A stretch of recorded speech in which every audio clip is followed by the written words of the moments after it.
Coming up on Theater Talk. I haven't seen Springsteen, but if someone wants to start a GoFundMe campaign to send me.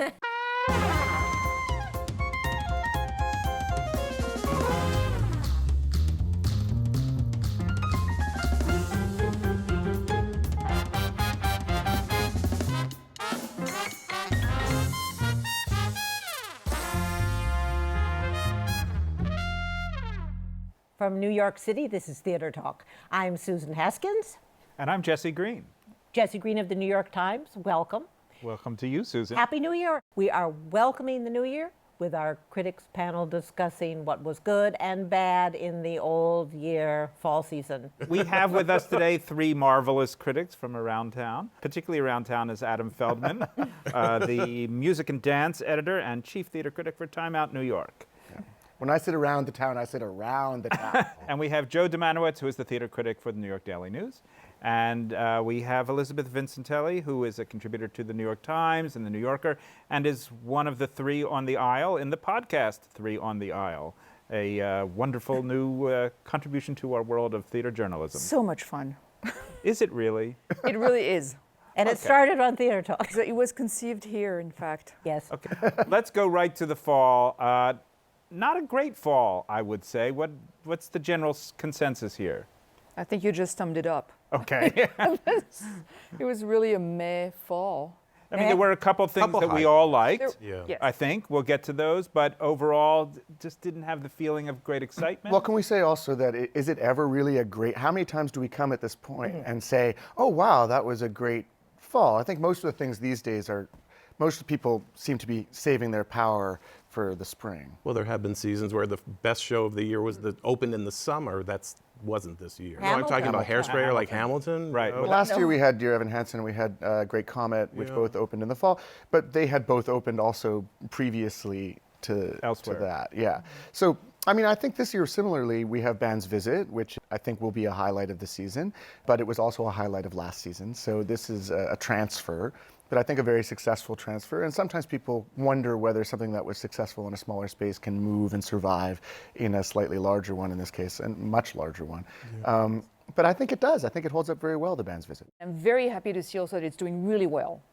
I know it's kind of shockingly well. Can anyone explain other than quality? Surely it can't be its quality. Could it be a That's impossible. testament to the critical consensus? Do we have any? Could it be? No, Do we I don't have think so. No, Don't okay, think. forget it. It's not about us? You don't No, think? because we don't matter. Well, It's so Tony what is it? Shalhoub. No, I do think it's partly about us. I will say there are times when it doesn't matter at all, and there are times when it does. And for a smaller show that needs a little encouragement, I think a unanimous critical wave like this one can really lift it. And I think if you look at the grosses, you'll see that it did lift it. For me, it's working for the same reason that Come From Away is working. It's a show that's fulfilling a kind of craving that people have right now for just some kindness and some gentleness and a different tone. Well, gosh, I can prove that theory wrong because I hated Come From Away, but all right. No, get your I point. did not like Come From Away. I'm just saying They're But it's cousins, selling. though. this is It's why They're this is cousins. why they're working right now at the box office. I think there was a pent-up demand, especially this past year, for these particular shows. I love the Band's Visit. Stick a pin in the map of the desert. Build a road to the middle of the desert. Pour cement on the spot in the desert. That's Beta Tikva. Welcome to nowhere. But I do think they are financially successful for now for the same reason. Was there anything else this season that has approached that level of hittitude among the new productions? Well, I think Once on This Island has gotten a lot of good buzz. I don't know what the finances are for it, but I think the general response has been very positive. And SpongeBob, surprisingly. I think surprisingly to a lot of people who dismissed it out of hand upon hearing about the project. But it turns out to be kind of, I think, a delightful experience at the theater. Surprise is the operative word. I walked, days before someone had asked, what about SpongeBob, who happens to be a parent? I said, well, I am not fluent in SpongeBob, so it remains to be seen. And I went in, and I sort of, from the top to bottom, I just was having a really good time. Granted, it's a little overstuffed, and it gets in its own way a few times, but then there'd be another great song or just a very happy song. And so it's a happy show. I think that's a good thing right now, too. We should just say this is a musical based on the multi-billion-dollar industry around a cartoon sponge, with the unlikely matching of a director who's a darling of the avant-garde, Tina Landau, and instead of a traditional score, they've assigned numbers to a variety of pop songwriters and kind of squeezed them all together and pushed them through the same chute. And Yeah, in a weird way, I think that the model that is closest to it is probably The Lion King. And it's not just the pairing, as you say, of the director and the material. In that case, Julie Taymor bringing her experimental and internationalist style to this cartoon material, but also it's just the physical beauty and invention of the production. David Zinn's costumes and sets in this production. I mean, even if you don't like anything else in the show, and I like a lot of other things in the show, but even if you don't, it's a moment-to-moment marvel of invention. Give me adventure, I'm a contender and more. I will show I'm not just the sponge next door. And so I think even if you're very skeptical about the show, or even if you have no interest in the Nickelodeon cartoon, there's so much to delight you at this particular production. Any naysayers, Elizabeth? No, I agree. And I'm going to toot my own horn here. This was the show that I called on very early on as one of the shows that I was really looking forward to this fall, because the buzz from Chicago was really good. And I liked the songs. I felt like for Tina Landau, and you may think, oh, it was a kind of work for hire thing. I felt like she had really poured herself into it in a way that was kind of indicating real commitment to the show and to the world that the show's trying to create. And I was very happy to not be disappointed there. Mm-hmm. I also really, and I have never seen an entire episode from the TV series. I can't take it, it's too much. Too much hyperactivity. Yeah. But the show is terrific and it's really funny. I'm going to put my little vote in instead for Once on This Island, which we began to discuss a minute ago. I didn't review SpongeBob, but I did review Once on This Island, and I thought it was another marvelous reinvention by the director Michael Arden, who a few years ago took Spring Awakening and rethought it with the company Deaf West, and really made it something quite new. And I think, again, with this production of Once on This Island, he did the same. Any thoughts on that? I think it's the best production possible of this really awful show. I do not like this That's musical. great for the marquee. Yeah. It's great for the marquee. It's the best production possible of a utterly mediocre show. But they'll just put the best production. Right, exactly. What don't you like about the Oh, material? where to begin? I really dislike this tone of look at the natives, and they're so real and happy, but also tragic, and this cop-out of an ending that finds a kind of soothing poetry in tragedy, and the score, which is so bland, with this really bland little fake calypso, and I've heard it referred to as a pastiche.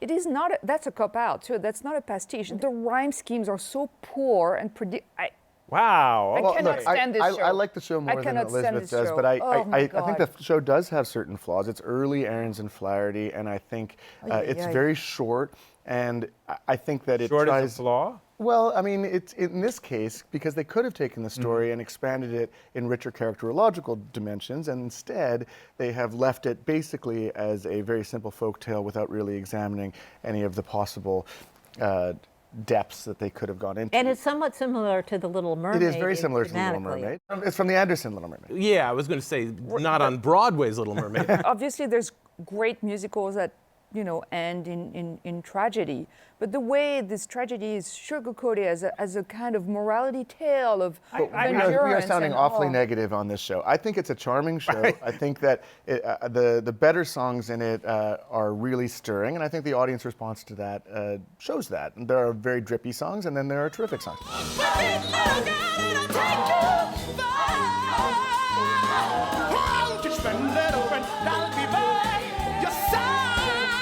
I like the score actually better than a lot of later Aarons and Flaherty. I think it's simpler and more heartfelt, but I also find the things that, Elisabeth, that you're complaining about are part of the nature of a fable. And they didn't bother me in this case, particularly as staged in this kind of marvelous environmental in the round way. Well, that's what I Well, was the gonna say. staging, I agree, is I agree with wonderful. Elisabeth. I think that really this is the best account that I can imagine of this material, and it's very satisfying. And what it has in common, in a way, with SpongeBob is this immersive feeling, an inclusive feeling with the audience, and also an interesting approach to the casting that is multi-ethnic and also sort of gender fluid in both of those cases. Surprisingly, in SpongeBob's case, you know, it smuggles in these kind of progressive ideas. Yeah, a lot of the male characters are wearing dresses. Yeah, they're wearing tutus and things like that. And in Once on This Island, you have a character that is written as a man who is played by a woman. You have a character who is written as a woman who is played as a woman by a man. And all of this kind of lends to this otherworldly feeling that I think is very successful. I do think what Michael Arden gets right, and the fact is, fables are not afraid of going to dark places, very dark places, and that's the starting point for his show. Clearly, this island in particular, has been savaged and brutalized by a storm. So he draws the parallel right away, and I think that was actually, you know, a good move on his part. Plus, there's a goat.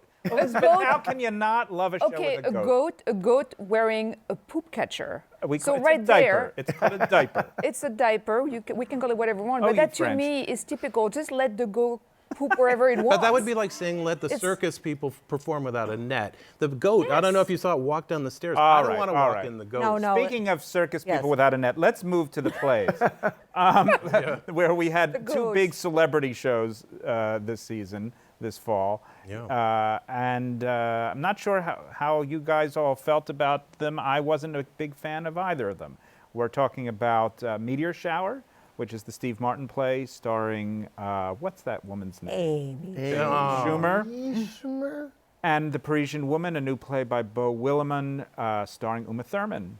Yeah. Who wants to have the first hack? I'll just say I think the plays both let their leading ladies down. I think Amy Schumer actually was a nice surprise. I think, you know, I don't think it was particularly heavy lifting what she had to do in Steve Martin's play. She had to play Corky, and the name sort of tells you everything. She's kind of chirpy and quirky and corky. And there she is. And then Parisian Woman, which I think I liked a bit more than other people. I think Uma Thurman was fine, but I think Beau Willimon, who kind of wrote this great popcorn play, Farragut North, which is twisty and curvy about politics, went in and gutted an old work. And it just proves that Trump ruins everything. He inserted Trump everywhere in the play. It was very up to the minute. I want to see the play without the Trump references, because all the other actors, as fine as Blair Brown is, who adds a bit of excitement, none of them really compete with the unseen character of Donald Trump. Even though his name is never said, is in the way all the time. They do say his name. No, they say it once at the They say bitter it at the end. very At the end, Once. they finally say it, but it's Right. As in, you know, Yeah, they it's been acquiesce. Voldemort But you- the whole, Yeah, the right. whole You night. can stay home and watch Trump jokes on TV. Well, he ruined that's But they're not only- even jokes. They're That's just sort of only elliptical part of the problem. references. It's really yeah. dull, or It's at least dull. I found it dull. And he's a really good writer, and I don't know. I think he got trapped in this concept because it's this French comedy, this boulevard comedy that he had adapted, sort of basically a sex comedy that he had adapted into a political thriller, sort of, and then readapted into this Trump critique. But I don't think that it let the leading lady down. I disagree with you. I think the leading lady really let this play down to the extent that there was any play there. I agree. I think I like Uma Thurman a lot, but I think this whole play demands this center of charismatic gravity, and Uma Thurman does not. I think I agree. I think a better leading lady, someone who was comfortable being sexy and funny on stage, and clearly she's not comfortable on stage yet. I You would know, say the someone movie who that was can- made of the original French play starred Brigitte Bardot, so that may give you a sense. But I think you need some kind of stage monster there who's going to be really just comfortable owning You the see space. how that being on stage is a very distinct skill. It's not the same as being in movies. I don't think Brigitte Bardot could have carried it off on stage because you really have to have that huge energy. And Uma Thurman was trying her damnedest, but she hasn't had enough time Yeah, with it. someone who- Physically, I thought she was kind of right, though, but it's sort of stacked against her. Yeah. Everybody talks about how fascinating Chloe is. You're just fascinating. You're so fascinating. Nothing we've seen is fascinating. I was fascinated at all. in her sweater sets. The costumes were incredibly Fabulous. beautiful. But I do But- think she The sort of costumes are brings great. that stature and a physicality. Yeah. I gave her There's that. some wrong things also, like the set has some wrong things, like you know the scenes where she's kind of leaning on the balcony, Yeah. which she's very tall, Yeah. and the balcony is very low, so she's kind of leaning awkwardly. Yeah. Well, on let that that stand as a metaphor rail. for our Trump plays this season. But I thought Amy Schumer. I just want to say I thought Amy Schumer was very good in Meteor Shower, and although I don't think it's a substantial play, I think that it Yeah. was an entertaining one moment to moment. People laughed, I laughed. It doesn't really amount to much. It's but so tiny, though. She was fun, and I thought that Laura Benanti was just terrific in Meteor Shower. Yeah, I agree with that. Although I don't agree about the play. I just think it's nothing. I think there's really nothing there for anyone, as far as I can And they tell. want to convince But you it's 80 minutes. It's really like 70. Yeah. You know. despite- somebody wrote to me and said that they are absolutely sure that it was 45 minutes. I suppose it was worth it for Laura Benanti. It was I the mean, meteor her sponge off. amazingly peculiar characterization and voice and all of that stuff. That's, she She does. that's could open carry mouth. Actually, the Parisian she woman. could do the Parisian. There we Woman. go. But she Laura might not sell the Benanti. tickets. Absolutely. Yeah. Done. Okay, but let's move That's on to the actual Trump plays that we saw this season, instead of the crypto Trump play, of which, let's see, there was 1984, that was earlier in the season. Well, that's crypto Trump. They don't. Yeah. That's not about Trump. Well, but it was ostensibly. only on Broadway because of Trump, let's put it that way. Aside from 1984, there was, beginning this summer, the Michael Moore show, The Terms of My Surrender. And off-Broadway, we had a production of A Clockwork Orange, which could be put into this category. And I building think. the wall. And Building the Wall. I'm not sure when that was. Was that this season? That was Yeah. that was this season. Yeah, wow. It And seems even the like a long Portuguese time ago. Yes. And the Portuguese Kid has Trump element. Yeah. And too much. But so now we've named the shows that we're talking about. The Portuguese Kid, by the way, is the new. Oh, Maybe I shouldn't even Mwah. say John Patrick Shanley's Oh, name, yeah. but a new supposed comedy by John Patrick Shanley. oh yes. Well, it does go to show you how difficult it is to deal with the Trump material because it is this miasma, And why they shouldn't. and Let's drain the miasma, drain shall we? the miasma. No, but it's so toxic. Just the content of it, that it seems to hurt anything that's so far that has tried to deal with it effectively. The Michael Moore play, which should have been, you'd think that of all people, Michael Moore would be well positioned to take on Trump if that's what he wants to do in an effective way, but it ended up being just the Michael Moore show. So it needed more Trump and less Moore. I guess. Yeah, you're probably right. Witty of you, Adam. You should be a writer. Thank you. But so we're saying that both when addressed head on, as in the Michael Moore show, and quasi metaphorically, as in the John Patrick Shanley comedy, which I'd still like someone to explain to me exactly how that's a Trump play, but I trust you. No, Just that his name is uttered 2 She dozen hates times. him because he voted for. There Oh, are it's laugh a lines about it. I thought in that case Trump was just being used as like a convenient punchline. I didn't think it had His any... name is said 24 times, because I counted. All right, Well- so it raises above the level Or of at least punchline. 13. I mean, It's a I think lot. we also need to include that Battery Julius answer. Caesar at Oh, for Shakespeare in the sure. Park. Yeah. That was, I think, the most full frontal. Yeah. Indeed. So And we've, it we've didn't had work at all. We've had all of these different approaches.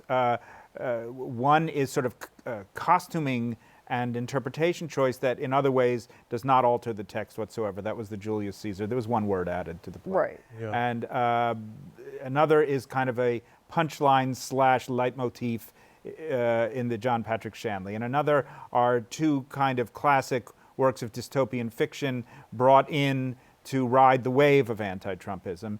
I want to add in also that a play inspired by the Trump era, although written before it, is Junk at Lincoln Center. We grow with the market. The market is the rule of our being. And those who don't obey the market begin to lag. And when they do, they draw notice because they're weak. And the weak are eventually consumed. Do we think that's really a Trumpy play? I think we are all mindful of the sensibility that has led to this state in our country, and that leads us back to Trump. It does look down the road at Yeah, the end, doesn't yeah, it? And it- certainly yeah. further down the road. Yes, it's because even worse. yes, they bring, in the end. Remember, they start bringing in Mortgage. yeah. Well, has anyone seen anything that they feel does a very good job of looking at the current political. Of the ones that we've talked about, I think the most successful for me was Julius Caesar, and partly for And me where it's was because this? it wasn't The Park. in Shakespeare in the Park, and partly I think that's because although it got some easy laughs at the beginning with the imitations of Trump, it ultimately wasn't aimed at Trump supporters or at the Trump support. The production was aimed at the liberal side and at anti-Trumpism. And its audience, those are the only people who are going to. Right, and it the knew park. that, and it was aimed, it said, here are the dangers of radical anti-Trumpism in a way.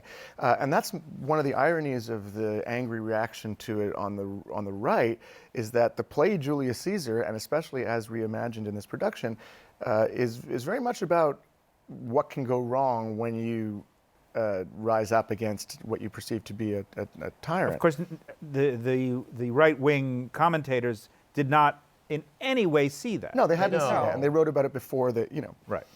But so that bad faith aside, I think that the production itself was a good faith effort to take on serious issues attached to the time that we're living in, as opposed to some of these other ones which use it as gag lines. We don't have a lot of time left, and there's a few shows we haven't discussed, a couple of them because they haven't opened yet. We should just mention them. One is Farinelli and the King, which stars Mark Rylance. Mark Rylance. And Rylance. Easton Davis Hallowed be plays his the name. voice of one of the great castratos during the reign of Philip V of Spain. And then there's The Children, a British play that the Manhattan Theater Club has brought in, which seems to be an indictment of our generation, as seen from the point of view of what we're leaving to the next generation. It's another post-apocalyptic play. We just had one, Zoe Kazan's After the Blast, and I think those may be the real Trump plays, the smoldering ruins that we're leaving behind. Well, or and we're gonna speaking leave of behind. apocalyptic, we haven't discussed Home for the Holidays. Right. A Oh, real yes. bomb, yes. Seen it? I Dear. did, yeah. You went. Yeah. Did I it- I did you reviewed go? it. Oh, I reviewed Oh, it. yeah, that's for- right. You did yeah, review it. Yes. What was the problem? What wasn't? Well, it's Everything. garbage. Is the problem is that there's an empty theater, and someone thought, well, there's an empty theater. What can we fill? Oh, wait, it was with? it empty even Yeah, after it was empty opened? because Groundhog Day. Even closed after it opened. Well, it's mostly empty now. It's still 70. Yeah. It grossed, I think, 4% of its total potential gross last week. Oh, God, that's so but sad. anyway, so it's sad, but it had it coming because it's a sloppy show, It's really cobbled sloppy. together with medleys of unknown stars, basically. If Well, that's a I'm contradiction. so They sad. sell it as a cast you've assembled like you've never seen before. That's How true. They True. are right. Danny Aiello, we Danny should- Aiello. a bachelorette. We should quickly mention three plays we did not mention before. We don't have time to discuss them really, except anybody want to stand up for them or knock them down further than they've already been knocked down by fate. And Butterfly. I will stand up for Anne Butterfly. You'll stand up Oh, for no. Anne I'm Butterfly? staying seated. Absolutely will. Oh, my God. Okay, we Absolutely have will. one standee and my two God. seated. What's the gist of Oh, your standing up Adam. for it? Oh my The gist God. of it is that I think it's still a very interesting story, and it's been rewritten by David Henry Wong. To the worst. Oh, my in God. what to me is a very interesting way. And I think a lot of people were comparing it unfairly to the original production, a production that I happened to have seen when I was a kid. And so I can say that it's a different production, but I think it still is relevant and interesting and has things to say that are worth hearing. I agree. And you just hope that the scenery doesn't fall over. Oh, my God. I- The you know, scenery people- just looks so loud. I thought that it was Shardy an intentional. stagecraft was I thought that Looks like was they an made it that intentional afternoon. gesture of sort of meta-theatrical. Oh, well, it Oh, looks whoa. play Shows within some a play theatrical style. differences here among our panel. I think Oh we're my probably God. out of time. What is Susan. that? What's the other two you were going to Well, we didn't mention Latin History for Morons, the John Leguizamo one-man sort of All right. history play. He's very talented. He sort of sandwiches it between something that seems sort of like, did that really happen? Your son really get bullied? Yeah, I didn't believe a word of it. Yeah. Did it really? But then again, he does take you on a fast trip. You know, he's certainly speedy, zips along. Okay, and Wow, certainly speedy. Wow. Yeah. Oh, Joe Dziemianowicz. There you that's can take another marquee, that. Yeah. Well, you know. marquee he- rating Finally. blurb. And the other show, which opened I- and closed early. Oh, I want to say that I haven't seen Springsteen, but if someone wants to start a GoFundMe campaign to send me, well, we I'll did gladly. not discuss the elephant in the room. because nobody's getting in who doesn't pay a huge amount of money, But it is worth perhaps Bruce. another discussion. Yes. It's on a lot of people's best 10 lists of the year, and then a lot of other people are saying it's not a play. Why is it on anybody's best 10 But list? I'm going to say, having been the man's fan since I was a waitress when he played at the Bottom Line, I sat there thinking, Wow, he's really old, and so am I. And on that cheerful holiday note, Wow. let's thank. What an endorsement. Can we before Yes. we wrap up? Can we They just are say, not allowing us to stop. No, we can't Oh, stop. time in the I just want to say, I think that a lot of what we've been talking about the disappointments of Broadway, only point us again to the fact that sometimes you have to go off Broadway to see the best Yes. things, especially for theater. And my favorite thing of the fall was an off-Broadway play called Mary Jane that was at New York Theater Workshop by Amy Herzog. And I think, that's a play that I would love to see move to Broadway or to some other larger location so people can see it. We Fabulous. used to say that shows Yes. like that should not move because they're too delicate, they're too small, but we keep getting evidence that properly produced, Yes. a lot of these plays can really Even thrive on smaller. Broadway. Harry Yeah. Clark. 100%. Right. I want the Wolves on Broadway. I want Mary Jane on Move Broadway. them. My favorite shows have been off Broadway Move as 'em, well. yeah. Do you want to And name a K-pop. couple others? Harry Clark. Harry Billy Clark was Crudup. wonderful. I haven't seen that one yet, but I would say completely crazy, incredible Richard III at BAM. That Well, that is never moving to it will Broadway. never be on Broadway, but God, that was fun. Okay, That was so much fun. move them. We got to wrap it up. Okay, and I'll just add Jesus Hop the A Train, Oh, a yes. revival of the Stephen Adly. Stephen Adly Gurgis. All right, all right. Well, thank you, Adam Feldman from Time Out New York, Joe Dziemianowicz from the New York Daily News, and Elisabeth Vincentelli from New York Times, New Yorker, and Three on the Aisle. Yes. Susan? Thank you. So before we go, I am here with the Theater Talk co-host family, with the exception of Jan Simpson and Warren Light, and I want to wish them and you, the viewers, Happy New Year. Happy New Year! Our thanks to the Friends of Theater Talk for their significant contribution to this production. Theater Talk is made possible in part by the Frederick Lowe Foundation, the Corey and Bob Dinelli Charitable Fund, the Noel Coward Foundation, Carrie J. Fries, the Dorothy Strelson Foundation, and the New York City Department of Cultural Affairs. We welcome your questions or comments for Theater Talk. Thank you